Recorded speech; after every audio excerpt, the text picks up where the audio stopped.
तो एपिसोड की स्टार्ट में हम देखते हैं कि वो स्प्रिट सियाओ से पूछने लगता है कि इसे दोबारा रीबिल्ड किसने किया। तो सियाओ बताता है कि ये मैंने और मेरे पूरे साथियों ने रीबिल्ड करा। तो वो स्प्रिट बहुत ज़्यादा खुश होता है, उसे शाबाशी देता है और बोलता है कि मैं तुम्हें बहुत लंबे समय बाद देख रहा हूँ, तुम अब पहले से बड़े और ताकतवर हो चुके हो। जिसके बाद सियाओ उसको थैंक्स बोलता है।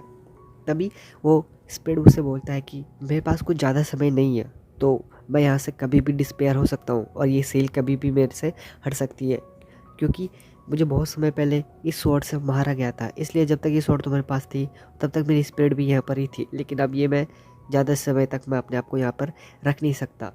तो ये बात सुनकर सियाओ थोड़ा परेशान हो जाता है और उनसे पूछता है कि अगर आपकी कोई लास्ट विश है जो मैं पूरी कर सकता हूँ, आपको किसी से मिलना है, आपको कुछ करना है, तो आप मुझे बता सकते हो, मैं आपकी मदद ज़रूर करूँगा। जिसके बाद वो स्पिरिट थोड़ा चुप होता है और सोचता है। जिसके बाद वो बोलता है कि नहीं, मेरे पास ऐसी कोई विश नहीं है, ना ही मैं किसी से मिलना चाहता हूँ, लेकिन मैं तुम्हें कुछ बताना चाहता हूँ। जिसके बाद वो अपने पास्ट के बारे में बताने लगता है, जिसके अंदर वो बताता है कि मैंने एक लड़की से प्यार किया था जो कि हेवन से आई थी, जो कि हम दोनों एक दूसरे से प्यार भी करते थे, लेकिन उसने मुझे धोखे से मार दिया था, इसी स्वॉर्ड से मुझे धोखे से मार दिया था। जिसके बाद उसे बताने लगता है कि मैंने उनमें से बहुत से लोगों से लड़ा और बहुत से लोगों को मार भी दिया था, लेकिन मेरी बदनसीबी तो ये है कि मैंने जिससे प्यार किया उसी ने मुझे धोखा दिया और मैं मरने से पहले उसका एक बार भी चेहरा नहीं देख सका।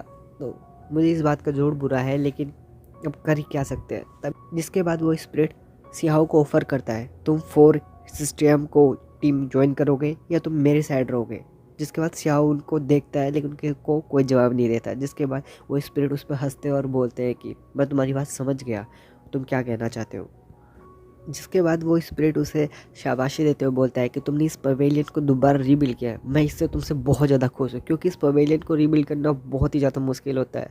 इसे ये बिल्कुल नामुमकिन जैसा सीन हो जाता है, लेकिन तुमने इसे दोबारा रिवील किया, तो इसलिए मैं बहुत ही ज़्यादा खुश हूँ। तो तुम्हें मैं एक गिफ्ट देना चाहता हूँ। जिसके बाद वो उसे एक वही स्वॉर्ड देता है जो कि थोड़ी टूटी होती है, लेकिन वो उसे बोलता है कि ये तुम्हारी बहुत ज़्यादा काम आएगी इन फ्यूचर। जिसके बाद शाओ उसको एक्सेप्ट करता है और उन्हें ग्रीड करता है। उसके बाद हमें ये दिखाया जाता है कि जैसे ही उस स्पिरिट ने वो स्वॉर्ड दे दी थी, तो वो डिस्पेयर होने लग जाते हैं, लेकिन डिस्पेयर होने से पहले वो बोलती है कि तुम इस स्वॉर्ड का ध्यान रखना और इसी तरह अच्छे काम करना।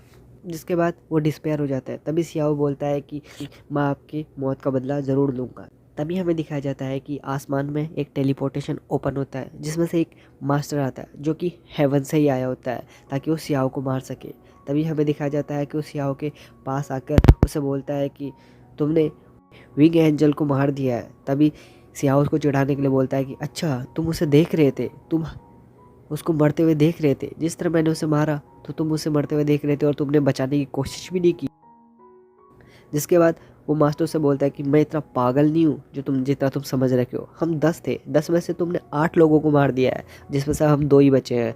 जिसे और जिसको तुमने 8वें को मारा है, उस स्पिरिट ने तुम्हारी मदद की है। मैं सब देख रहा था तुम्हें वहाँ से। अगर मैं उस बैटल के बीच में आ जाता तो शायद मैं भी मारा जाता, इसलिए मैं वहाँ पर नहीं आया। तो जिससे सियाओ समझ गया था कि ये पिछले वाले से भी ज़्यादा स्मार्ट है।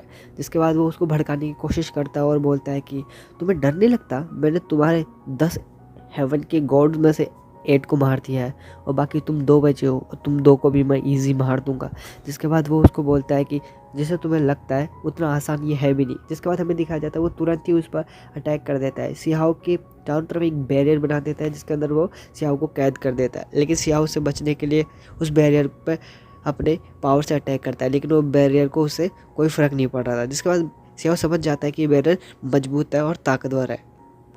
जिसके बाद हमें दिखाया जाता है कि वो हेवन गॉड उसमें से एक हैंड से उस पर अटैक करता है, लेकिन सियाओ अपने स्पीयर से उसके स्लैश अटैक से उसको डिस्ट्रॉय कर देता है। जिसके बाद यह एपिसोड यहाँ पर ही ख़त्म हो जाता है।